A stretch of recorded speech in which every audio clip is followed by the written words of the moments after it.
Welcome and thank you all for joining. My name is Stephanie Wolf and I am the Membership Relations Coordinator at Population Connection. And happy Earth Day, everyone. I enjoy knowing that I am in the presence of so many passionate environmentalists who truly want to make the planet a better, healthier place for all living things. And I'm so glad we can come together for today's online event.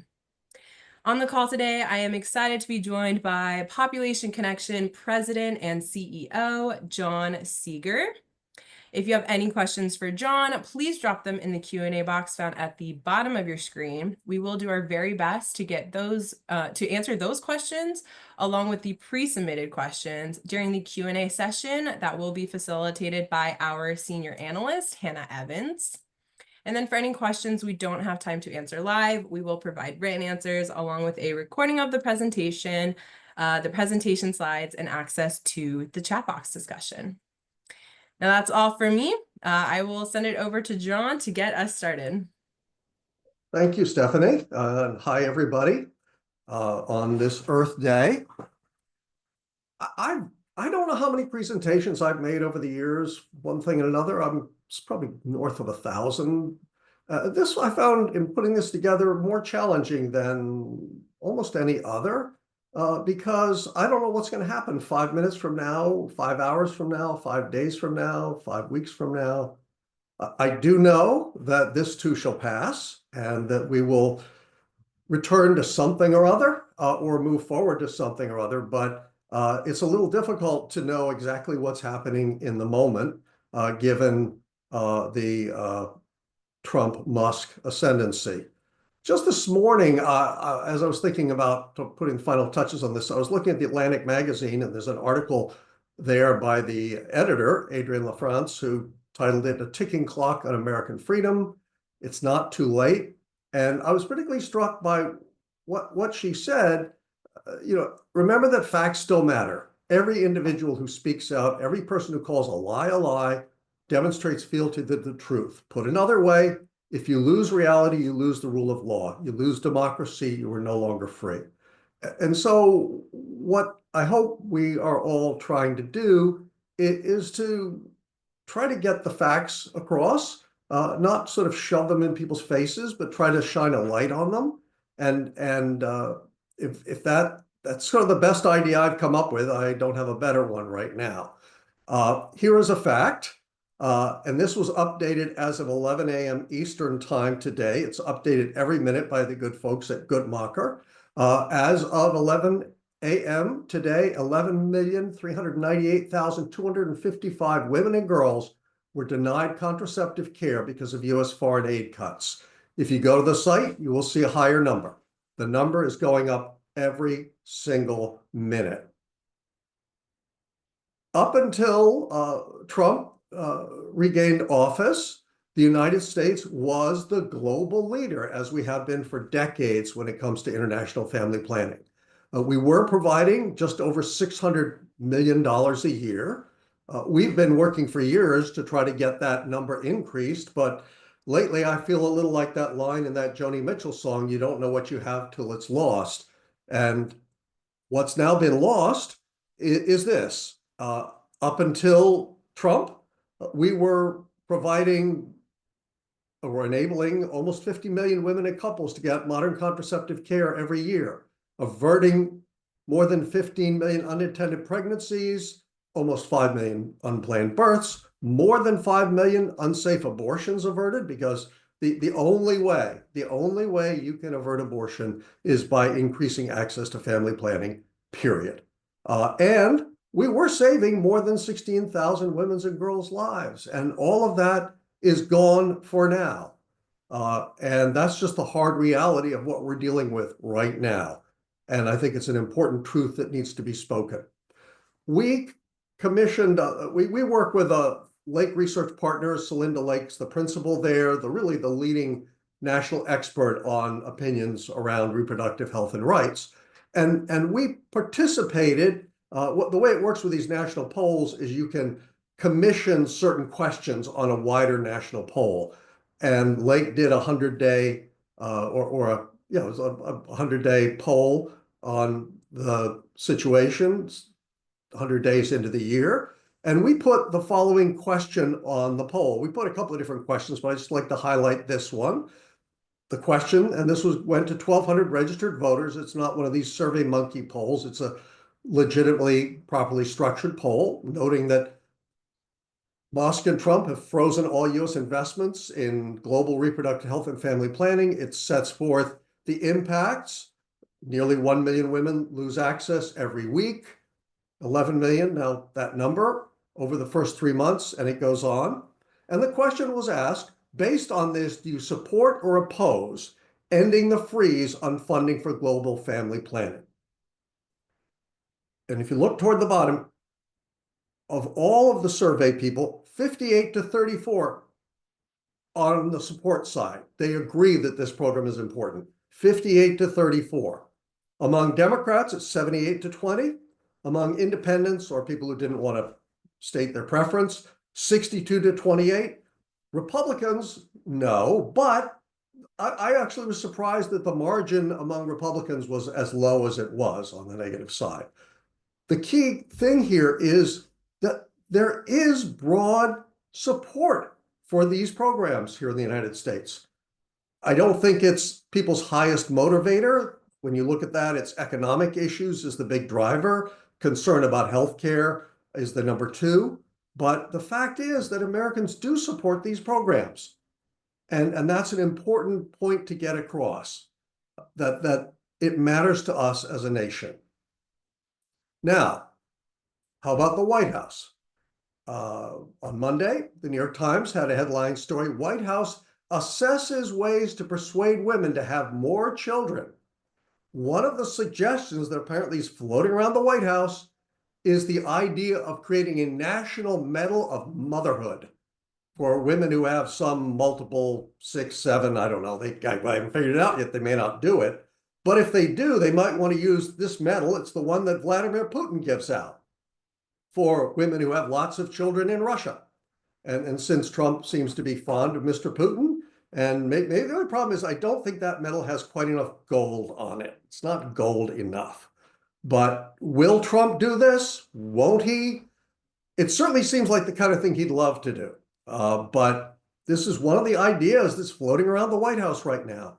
Another one, and I'm quoting from the New York Times yesterday, is an idea to have the government fund programs that educate women on their menstrual cycles, in part so they can better understand when they're ovulating and able to conceive. If the government does that, here are two possibilities for people who could run that program. I'm sure the women of America would like nothing more than J.D. Vance and or Stephen Miller getting deeply involved in this very private matter.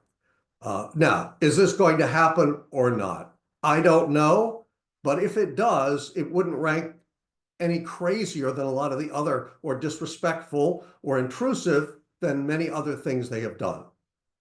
And this whole idea that the United States is running out of people is such a strange notion. You know, here's a headline from a CNN piece recently, or last year. The fertility crisis is here, and it will permanently alter the economy. Well, how? Here's a quote from that article. A reduction in the share of workers can lead to labor shortages, which may ultimately raise the bargaining power of employees and lift wages. Apparently, that's a bad thing. Lifting wages is apparently a bad thing. Now, let's take a look at the history here. Back in the 1960s, CEO made about 20 times what the average worker does. You can see where it is now. So I think there's room for some increased wages for the people who do the actual work in this country. And if there were something of a labor shortage, maybe, heaven forfend, corporations might have to devote a little more money to paying their workers. What an idea, what a concept. But this whole notion that we're going to not have enough people to accomplish the work, here's a bit of research from Goldman Sachs, not my favorite company, but I think the research is okay. It says using data on occupational tasks in both the US and Europe, they're finding that generative AI could substitute for up to 1/4 of current work. So which is it? Do we have a shortage of people to do the jobs, or are we not going to have enough jobs for the people? both of those things can't be simultaneously true. I realize it's a bit more complex than that, but it's not that we object to the complexity. We don't like the idea that this gets reduced to like a dumb notion that makes no sense. Now, let's look at the US population for a moment. This is the UN's projections. They don't, they do 100,000 data runs every couple of years. That bright red line in the middle, going out to 2100, is their best prediction of what US population may be. One of many, but that's their best prediction. From what I can tell, that line's going up, not down. They project that our population will grow from, about current little under 330 million up to over 400, maybe 420 million. Again, where's this shortage that they're talking about? Where's the problem? Well, they might say, we're not going to have enough workers. We're going to have lots of people who are retired. Well, this is the line, that wavy red line there in the middle. That's going to be the population projection for younger Americans aged 0 to 24. So it looks like there's a pretty fair supply. It's not rocketing downward, kind of staying at about the same level. Now, with population growing, maybe that would be a problem. But here's the challenge. Right now, we have about 11 million children in the United States trapped in poverty. If you want to figure out where to find the workers of tomorrow, lift those children out of poverty. And guess what? That happened during the Biden administration. The poverty rate for children went down by more than 50%, literally almost overnight, if you will, over a period of 2 years. Tax credits, they got canceled. Look what happened. It bounced right back up. And when children grow up in poverty, they tend to become much less productive adults. That's bad for them. It's bad for all of us. So if we need all those workers, and the Trump administration is really interested in it, they could start investing in elevating children out of poverty. Instead, they're doing the exact opposite thing, the exact opposite. Now, when you look at where workforce may come from, the greatest growth over the last decade or so has been in older workers. I happen to be one of them myself. And there are great opportunities if you remove the barriers that exist that often prevent older people from participating. They can be physical barriers, attitudinal barriers. There's a lot of evidence that shows that older workers are at least as productive as young workers. As the head of Deutsche Bank once said, young people run faster, but old people know where the shortcuts are. And so the only area where you're seeing have seen a decrease in the workforce is in some of those middle years, but it's more than offset in many other areas. Also noteworthy, and this sort of ties back to the children in poverty, the more education women have, the later they have their first child, if they have any. And the age at which a woman has children, if she does, can matter more than how many she has in terms of population. The example I give often is, Sarah has twins at 17, drops out of high school, not looking good. Beth finishes high school, college, gets some advanced training, gets a good job, one hopes, has twins on her 34th birthday. She has skipped an entire generation. And that has an enormous impact, and it ties directly to education, which in turn ties back to lifting people out of poverty. Those are the kind of solutions that work. The other thing that's noteworthy, and it's not an exact correlation here, but it's a useful one, that the better income people have, the lower the birth rate. You look at the highest rates, it's for people who are in deep poverty. And some of the lowest rates are for people who are at the high income level. So that makes an enormous difference. And if I understand what's going on in the world, what we're going to need mostly are highly educated, sophisticated people who can do all kinds of challenges. And certainly there will still be a need for less complex work. My hunch is there are always going to be people who are willing to do it if you can pay them a fair wage to get it done. Now, I want to shift to the world for a moment. And this is a chart anybody around organization has seen many times. The UN updates it periodically. It shows global population growth. It's going up. I can never understand all these stories. Well, population growth has ended. No, it hasn't. The median best analysis of the UN is that it's going to continue to rise until around the end of the century. Now, will that happen? It depends on billions and billions of individual decisions and factors. And certainly the kinds of things that this administration is doing right now is going to push those numbers higher. How much higher, I can't say. But this is all based on assumptions, and those assumptions change as policies change. Fact is, we still have rapid human population growth. And when you look at the graph for human population and the graph for CO2 emissions, they're basically the same graph. Now, that said, obviously, some of us on this planet are much higher emitters than others, and that's important. But you overlay those two, there's a very, very strong correlation, and there's a lot of causation behind it as well. Here is what we're supposed to be doing. We're supposed to be trying to reduce greenhouse gas emissions by 45% between 2010 and 2030 to try to address global warming. Numbers are going up, not down. They're going up, not down. And when you look at it at the global level, that increase is roughly correlated with the increase in population growth. Even if our average CO2 emissions are holding steady or declining, when population goes up, the emissions go up. And there are a lot of people, for example, in India, where temperatures are hitting 120 degrees, who desperately want and frankly need air conditioning. By the way, in recent data, India was getting about 70% of its electricity from coal. Now it's getting 80% from coal. The demand for air conditioning is so great there, and they're going to do what they do to get it, unfortunately, although I understand why they're doing it. Another factor that isn't getting that much attention, we hear a lot these days about artificial intelligence. These are incredibly powerful consumers of energy and water, by the way. And you look at what's going to happen as AI becomes a bigger and bigger factor, enormous surge in energy. Now, if you look at the whole global energy picture, it's only one piece of the puzzle. But I will note that for some time, internet usage globally has been roughly equal to civilian aircraft in terms of its carbon footprint. So this is going up. Every time somebody uses AI for a valuable or entertaining purpose, you are using a lot of electricity on the back end and water as well. And this is the direction we're heading in. I've shown this slide before, but I think it bears repeating.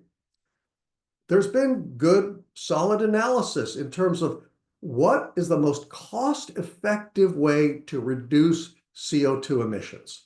It's family planning. It costs about half of what girls' education costs, which is wonderful as well. Onshore wind, wonderful, but family planning is a lot cheaper. Solar voltaics, wonderful, but more expensive.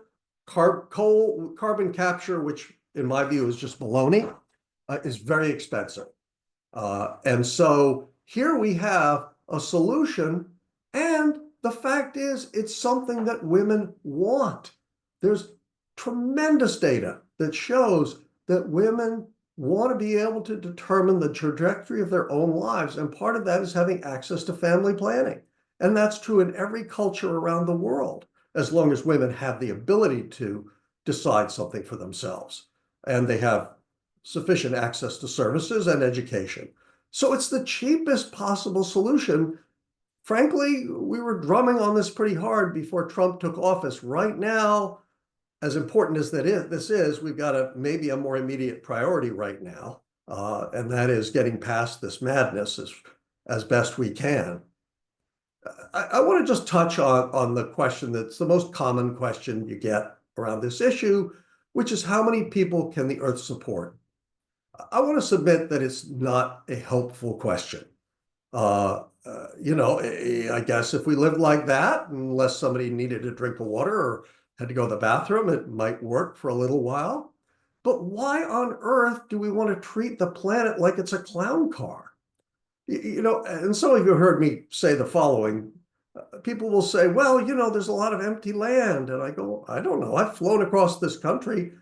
I've seen a lot of land down there. None of it was empty. It's got mountains and deserts and lakes and trees and towns. There's all kinds of stuff down there. I don't see any empty land. And it's such a ridiculous concept. Maybe we should ask a different question, and that is, what would be a good population? I could say that there could be two. I think if there are only 11 people on Earth, that might not be good, or 1,100, 11,000, or even 11 million. But what about a billion? What about 500 million? What about 2 billion?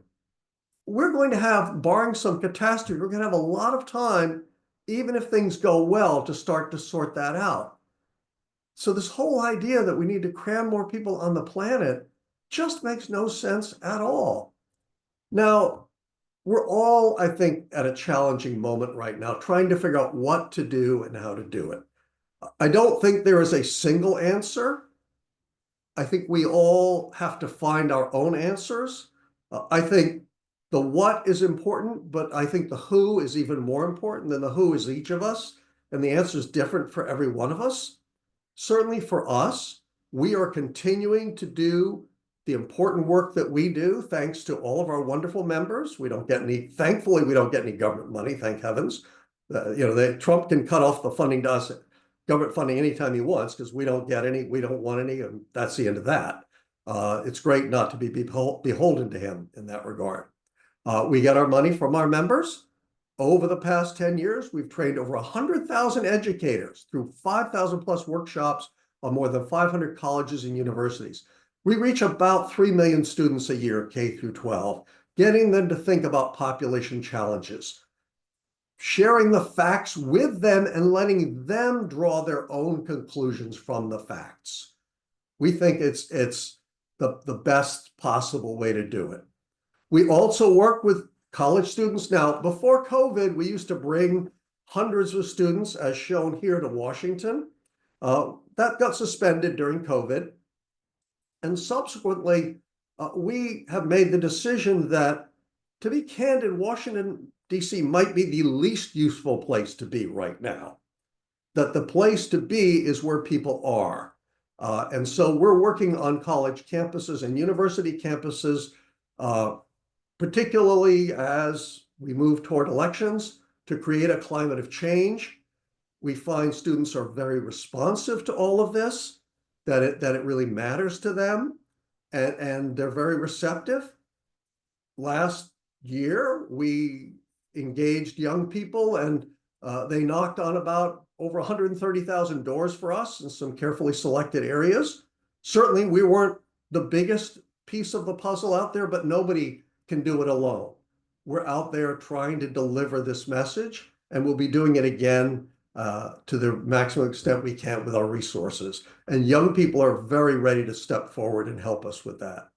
Finally, I want to mention, and not least at all, but our Global Partners Program, which exists because of a wonderful challenge grant we get from one of our members. Other members chip in to match that challenge. 100% of the money that is donated to Global Partners goes directly out to our 20 partners. No overhead, no postage, no printing, no salaries, no nothing. The money goes directly out. This is one of them, our wonderful friends in Uganda at Conservation Through Public Health, where the Gladys Kalima Zikasuka, who is also a member of our board, by the way. We're very proud of that.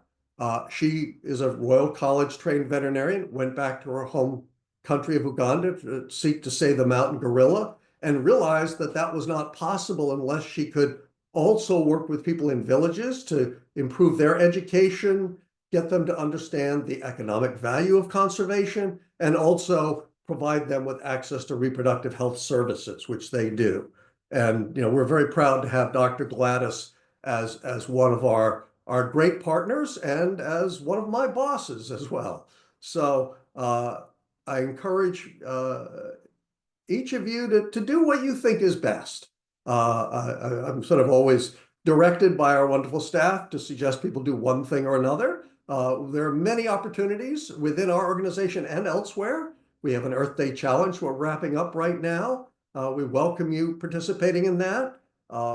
It's just a question of doing what you can, where you can, with what you have. And whatever you do, as long as you're out there doing something for somebody to try to push back on this insanity, then thank you for that. With that, I will wrap up. I'll leave the screen up for a moment here and then pull it down, I guess, or do something with it. I'm not quite sure what I'm doing, but I'll figure it out.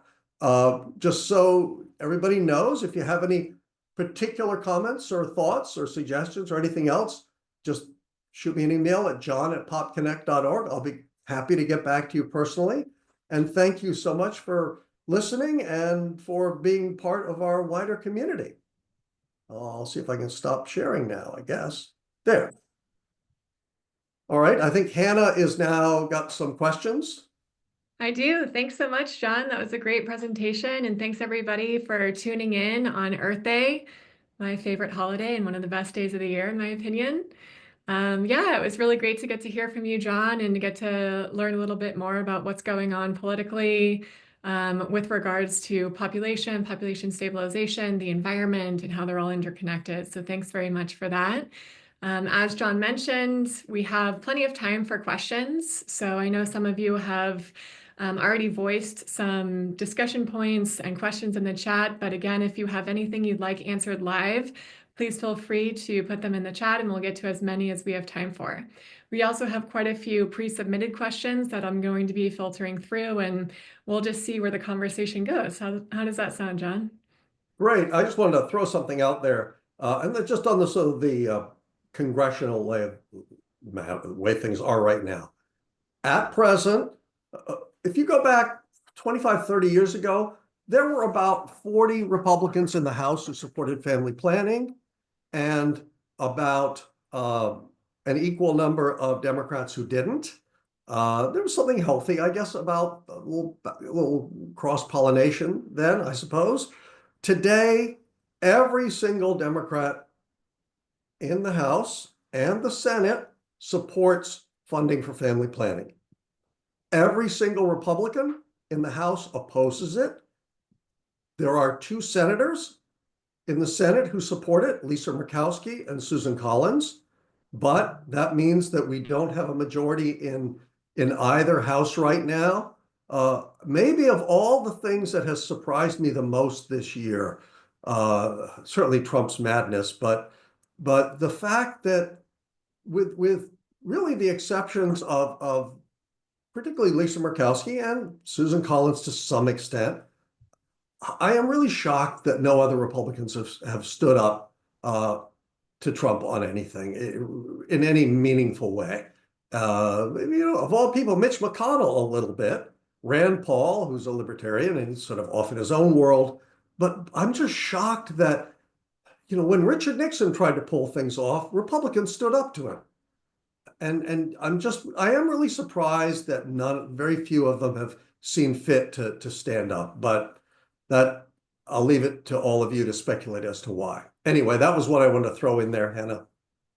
Great, thanks. Yeah, and just to add to that a little bit, I'm wondering, you were talking about how at one point family planning and access to contraceptives was a bipartisan issue, and then all of a sudden now it's incredibly partisan, right? So what do you think happened and why the divide? Well, if we go back to the 1960s and 70s, there was a young Republican congressman from Texas named George Bush, who actually was the lead sponsor for domestic family planning, Title X. He was the lead sponsor in Congress on it. I'm not making this up. His nickname, because he talked about family planning so much, was Rubbers Bush. I'm just saying. That was his nickname. This was the first George Bush, the better Bush. And he got bitten by the presidential bug, and essentially, kind of the backstory is pretty long, but it goes back to the passage of the Civil Rights Act and the effort to use cultural issues as a wedge by Lee Atwater and other Republicans, and they found abortion was a very effective wedge issue for them, And somewhere along the way, family planning got thrown into the mix as well, which is crazy because the only, not best, but the only way you reduce abortions is through access to family planning. You can certainly reduce legal abortions by denying access, but all you do is you drive women into terrible situations where they're going to seek an abortion, often under very unsafe and dangerous and lethal methods. Uh, so it's been this movement of the Republican Party to the right.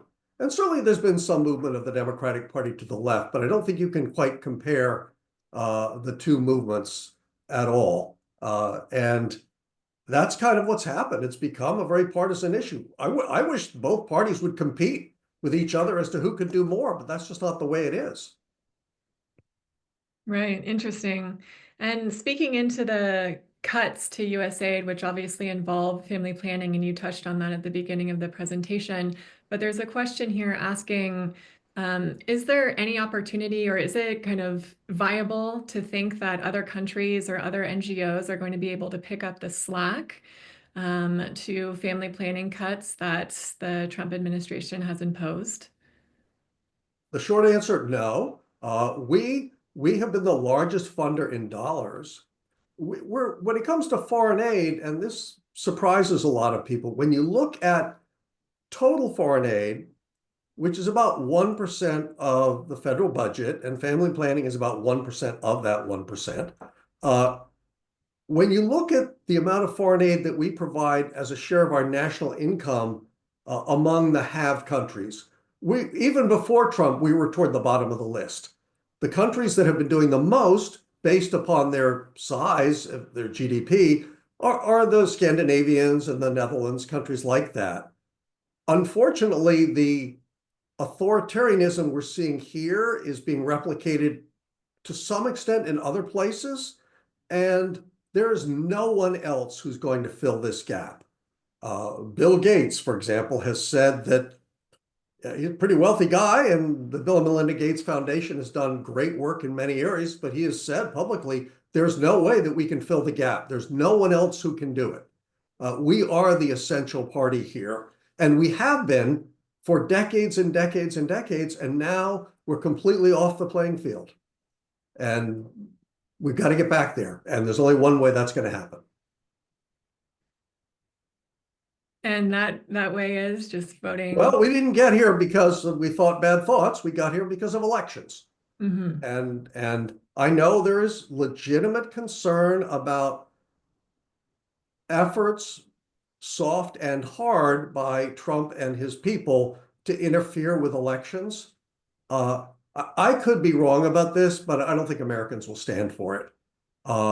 I just think there's too many people who care too deeply, and they will draw the line. And I would note too that we have some wonderful governors in many key states around the country who are going to make sure that the franchise is protected. And the courts, although Trump may well just ignore them, the final defense is all of us. And it's going to come down to winning elections. Now, I would note, as a 501c3, we are not permitted to get involved in partisan elections. Our action fund can and does. And contributions to that purpose are non-tax deductible. We're very scrupulous about that. But we do play a key role on that side through our action fund. On the C3 side, on the population connection side, we are free to talk about the issues and to point out what people are doing or not doing when they're in public office. And we're doing that every day. Great. And speaking into our kind of domestic focus and the impact that Trump is having here, there's a question asking if you feel that Trump and the Trump administration is going to, and their kind of movements to limit training and protests on campus, is that going to impact the work that Pop Ed is doing in terms of workshops or our broader outreach to college students? That's a great question. We certainly have not seen that as a direct effect. We have seen a number of things going on. First of all, being an elementary or secondary public school teacher in this country is a tough job. In some places, very poorly compensated, but teachers are now expected to be uh, everything from teachers to social workers to nurses to child counselors, you name it. And particularly with families that are struggling, the problem becomes that much greater. We are seeing a declining enrollment in pre-service programs for teacher training. So we have to do more workshops to reach the same number of teachers because the class sizes, in general, class size, it's nice to have it go down, but not if it means that fewer teachers are being trained. We're certainly seeing that. The one protection that we have is that we very, very carefully correlate all of our materials to the standards of each state. States still are in the driver's seat when it comes to public education in America, for good or ill, and it's both. But when we go into Alabama, all of our materials meet Alabama state standards, and we're able to deliver our materials effectively. I don't know what Trump's going to do tomorrow or next day, but so far we're in good shape. And again, we have a benefit because we're not looking for public funding. We're working directly without it. I hope we can continue to do so, but there is talk this week that, and it hasn't happened as of the beginning of this program today, that Trump may start a wholesale assault on tax-exempt status for organizations.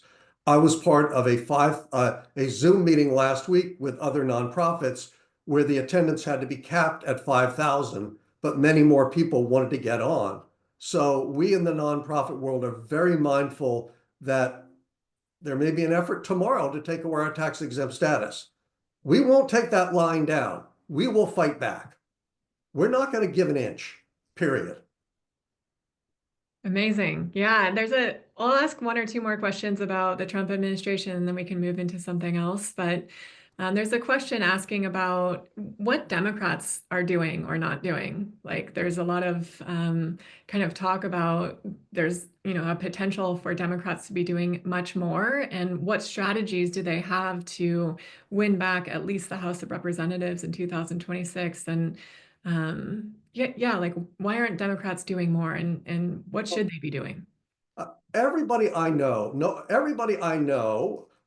expected bad things when Trump regained office. Nobody I know, maybe others did, but nobody I know expected the the speed and the width and the meanness and ferocity of what happened. So to some extent, people were caught napping a little bit. And I think we maybe have to show a little bit of grace because they are our friends, our imperfect friends, but they are our friends nonetheless. I think all any of us can do right now is to show up. Did Cory Booker making a 24-hour plus speech change the world? No, but he showed up. Did Chris Van Hollen showed up? He went to El Salvador and challenged. Bernie Sanders went to Coachella. I don't think he went for the music, but maybe he did. I know he likes fish, so I don't, but he's out there with AOC showing up. And I think that's what we'll all have to do. On Saturday, my wife and I went to our county courthouse and showed up for a demonstration. I don't know what we accomplished, but we showed up. And I think that's what we have to do. I saw some tally that the number of people who showed up just this past weekend was over 4 million. I don't know exactly how that number was comprised, but if more and more of us keep showing up and then show up at the ballot box, we can turn this around. And if there's a better answer than that, I don't know what it is. I still believe we got into this mess because of elections. That's how we're going to get out of it. No, I think that's a great answer. Thanks. I appreciate the enthusiasm. I think it's really needed right now. And this is another question, again, speaking to kind of the impact of the Trump administration. And you touched a little bit on it at the beginning of your presentation, looking at how Trump is now offering or he's considering like pronatalist policies. You touched on a few, like talking about educating women about their menstrual cycles. There's also a proposition to give mothers a $5,000 cash bonus after delivery. And the question is just asking, what is the impact of these pro-natalist policies? The United States is not the first or only country to try to boost birth rates in this way by offering these government incentives. Do they work? Is this an appropriate way forward? And how can we combat it? The short, simple answer is they don't work. Uh, a great example, if you look around the world at the country that has the most expansive child and family programs, it's Sweden. The family size in Sweden is exactly the same as the United States. But here's the funny thing, and I want to kind of explain this carefully because it may rub some people the wrong way. A lot of what's being kicked around based on that New York Times story is either ridiculous or venal or some combination of the two. Giving Lenin style, Putin style medals, having, JD Vance going around checking on women's menstrual cycles. I don't know if that's what he'd be doing, but if it isn't him, it's going to be somebody a lot like him. You can bet on that. On the other hand, if we were to invest more in lifting children out of poverty, those children are going to grow up to be healthier and better educated. And not only are they going to be more productive, they're going to make better choices about when, whether, and how many children to have. That's key here. So, on the one hand, a lot of what they're suggesting is ridiculous. I don't know who would get this. Maybe the $5,000 child credit is, we'd go bankrupt just with Elon Musk alone. Just trying to keep up with his insanity. But the fact is that if programs like that could be carefully designed and targeted to help families with the greatest need, who are facing the greatest challenges, and enable those children to go up and be more healthy and more productive, it would actually backfire on them. I almost hate to bring it up because it would actually result in maybe smaller families, but almost certainly delayed childbirth, which has an enormous impact. I don't expect that they will do anything that smart. They generally, among all the options available, they pick the stupidest one. But there is a smart option buried in there, and we know it because the Biden administration did it, and it worked. Mm-hmm. There's a question kind of related to this, asking if Population Connection as an organization posits that there is a correct number of offspring to have to try to meet the goals of population stabilization. So I'm wondering if you could just kind of speak into what population stabilization actually means, what we mean whenever we say that. And yeah, if we're trying to prescribe any type of particular family size with that. Well, let's kind of look at where we are as a country right now. Back in 1960, women were having, according to the total fertility rate, which is a snapshot in time of how many children women are having, it was around 3.7, 3.8 children per woman.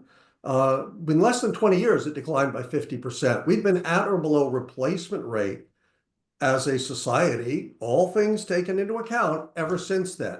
So we are somewhat below replacement rate. Replacement rate is slightly over 2 children because you're always going to have some regrettable degree of infant mortality, but you can get pretty close to 2 in a healthy society. So we've been at or below that. But in order to do that, you're going to have some people who will choose to be child-free, some people who want children and sadly are unable to have them for various reasons. Other people are going to have larger families, but the approach, what we've learned, not just here in the United States, but in nation after nation, when you remove the barriers that prevent women from having true reproductive autonomy, you don't have to figure out the number. They figure it out. And when they do, it generally comes in around 1.6, 1.7. There's variations, but it's somewhat below replacement rate. Now, if this were to continue for some centuries, not decades, but many centuries, at some point we might start to run out of people. There is a well-known way to get more people if you really need them. And frankly, I don't want to be silly about it, But there might come a time in, I don't know, the year 2300 where we would need more expansive programs to encourage people to have children if we were running out of people. But I'm not going to be around to see it, and neither is anybody else alive today. And so I don't want to speculate on what's going to happen, 200 or 300 years from now. Mhm. And kind of shifting gears a little bit into the environmental realm here.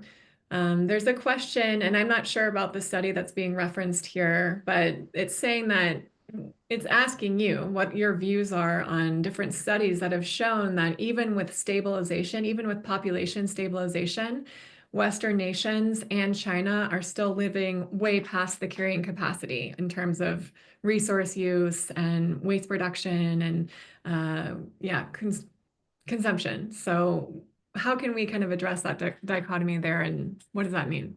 Just a personal note, I'm 5'11", at least I was. I haven't checked lately. I'm probably not 5'11" anymore. As you get older, you shrink. But at one point about 7 years ago, I weighed 232 pounds. My weight had stabilized at that level. That was not a healthy level.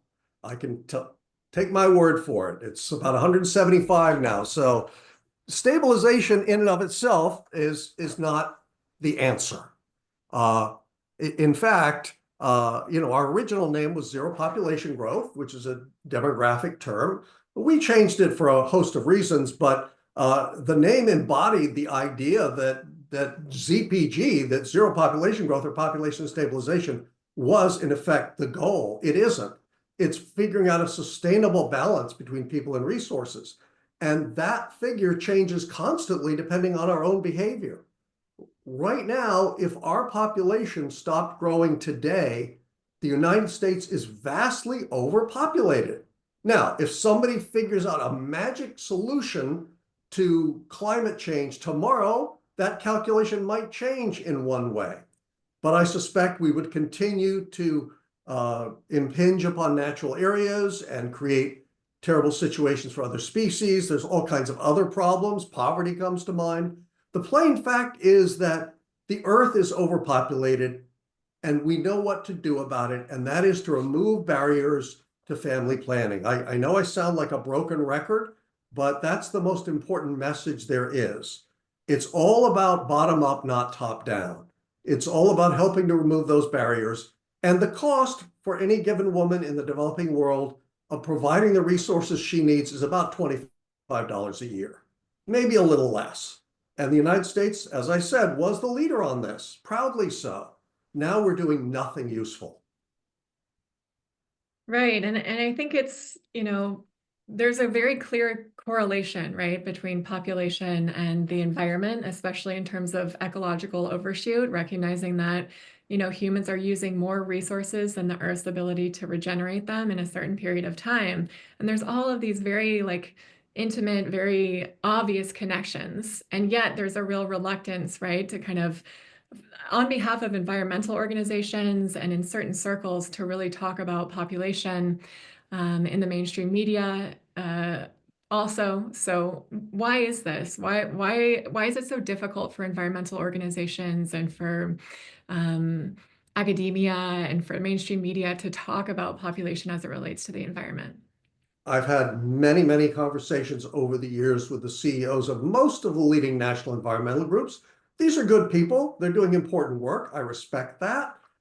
They do a lot of things we don't do. They work on a lot of environmental issues that we try to keep our focus on population, which is an environmental issue. So I don't want to beat up on them, but I don't mind kind of wagging my finger at them a little bit.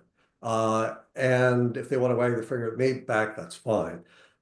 There are several reasons. One is that they have this embedded misimpression that their members don't want them to talk about it. We've conducted a survey several years ago of basically people who consider themselves environmentalists. One of the questions we asked was whether they liked the Sierra Club, and if they didn't, we didn't include them in the survey. Overwhelmingly, environmentalists see overpopulation as a challenge.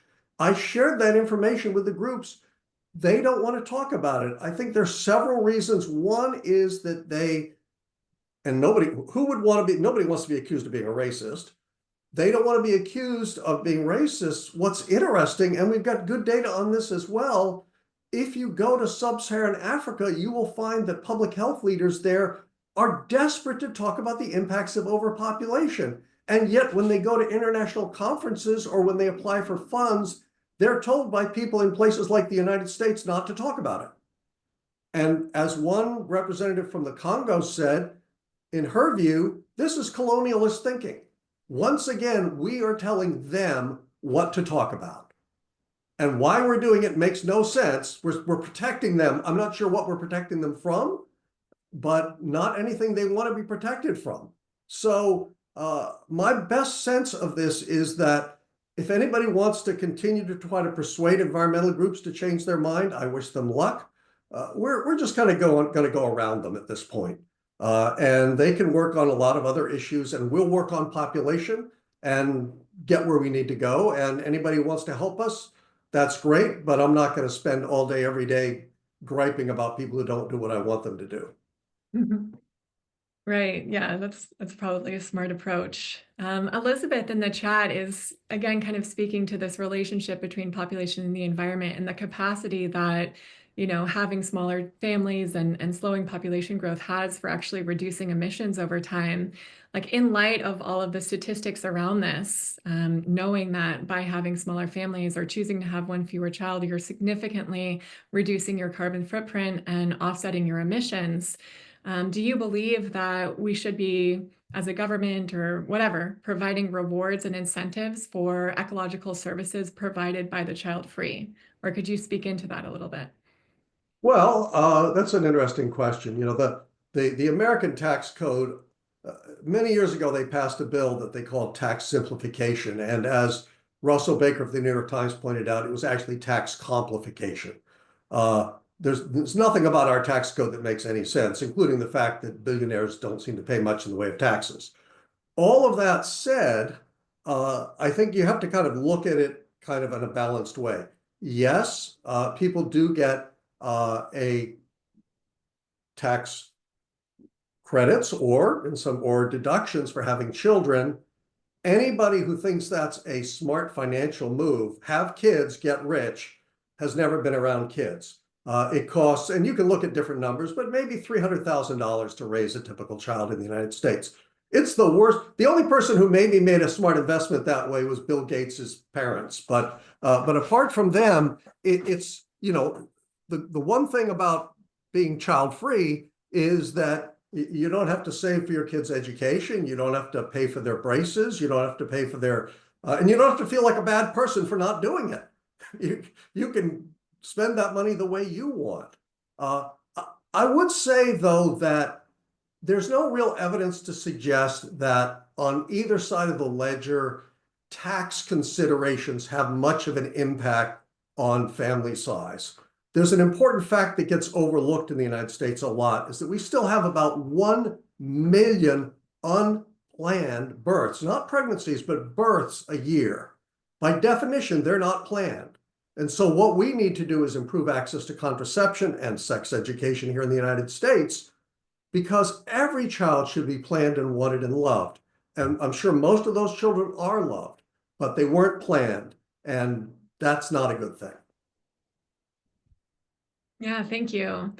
There's a couple of questions here just asking about, I guess, the women being represented in agencies like the UN and other kind of global entities and organizations. Is that something that you think would help this process along or to bring I think if we replaced all the men in charge of everything with all the women, we tried this experiment for 10,000 or whatever years, and it hasn't worked terribly well. Let's try it the other way for 10,000 years. I'm not sure that's going to happen. I will note, I am the president of this organization. I think we have a staff of 35, I think, these days. I'm one of the two men here. One of our board members years ago asked why we didn't hire more men. And I said, if a qualified man applies, we give him, no, I'm sorry, there are 3. If a qualified man applies, we'll give him every consideration. But it is important. Most of our senior leadership are women. I think that the more women that move into positions of power and authority, the better. I would note that the two Republicans in the Senate who at least are standing up on family planning are both women. So on the other hand, there are quite a few women who are not helpful as well on these issues. The fact that Kristi Noem is a woman, I don't think seems to be working in our favor at this point, and I can mention others as well, at least Stefanik, many others. But the key here, I do want to mention one other thing because it almost always comes up, and I know we're running out of time. There's been a shameful lack of progress in terms of male contraception and in terms of getting men to take more responsibility in all ways. And there is important research going on male contraception. The joke has always been, it's not a good joke, that it's 10 years away from proper application and always will be. But I think that's something that is very much needed, and there's a lot of work being done on it because it's time for women to not have to bear this burden. On the other hand, I don't think any woman anywhere at any time should be beholden to any man for anything ever, period. So even if that magic day comes soon, I certainly think that most women will still want to be in the driver's seat when it comes to their own reproductive circumstances, regardless of what else is out there. Absolutely. All right, we have time for one more question, and I'd just like to wrap up by asking if you have any suggestions for how to talk to friends or family or people who are unaware of or in denial of these issues. Like, how can we, in this very divided, very polarized time, have these very important conversations diplomatically? What are some best strategies? Yeah. I am blocking on a name right now, so forgive me. The new Congresswoman from Delaware, Sarah, somebody help me with her last name. I've got too many Sarahs in my head right now. She's the first transgender member of Congress, and she's been subject to some really, she says she's received very warmly in her home state of Delaware and by a number of her colleagues on the Hill, but others have been really nasty to her. And what she said, I heard her the other day, and she said, and this is true for politicians, but I think it's true for all of us too. The first question people have when they're being around a politician is, do they like me? And if the answer to that is no, they're not interested in that politician's point of view. So I think we have to, with most, but not some people you just can't reach, and don't waste your time trying. Really, there's just mean people suck and don't spend any time around them. But there are a lot of people who are just uninformed, or they've got too much going on in their lives, or they've dealt with some trauma of their own. The way to do it is to try to listen to them and try to find something that some common ground, some place, and don't expect people to move all the way across to your side right away. Nobody likes to have a finger wagged in their face, but talk about the idea that we want a better world for everybody and a safer and maybe a less crowded world too, and see how it goes. Yeah, I think that's beautiful. And I would refer to the survey we did, and I think we'll be sending a version of this presentation around. People can look at it. And if they want more information about the full survey, I'm glad to share it as well. We found most Americans support international family planning. So there are enough of us on this side. We just have to get organized, get out there, and do what needs to be done. Wonderful. Thank you so much. Really invigorating talk. I really appreciate that enthusiastic Q&A. And I think, yeah, all of us are much more well-informed. And I don't know, I feel very invigorated by this whole thing. So thank you. One more word, two more words from me, Hannah. One is I want to thank everybody for participating, and also all of the members of Population Connection, of which I am a member. Thank you. We couldn't do any of it without you. It's the only reason we're here. We couldn't be here without you. So thank you so much. It's john@popconnect.org. Believe it or not, if you write to john@zpg.org, I get it too. It still works. Anybody who writes to me, I'll be happy to get back to personally. And I just appreciate your time and your attention. Thanks everyone so much. We'll follow up shortly, and enjoy this Earth Day. Hope you can get outside and enjoy a little bit of nature. Talk to you all soon. Yep, bye.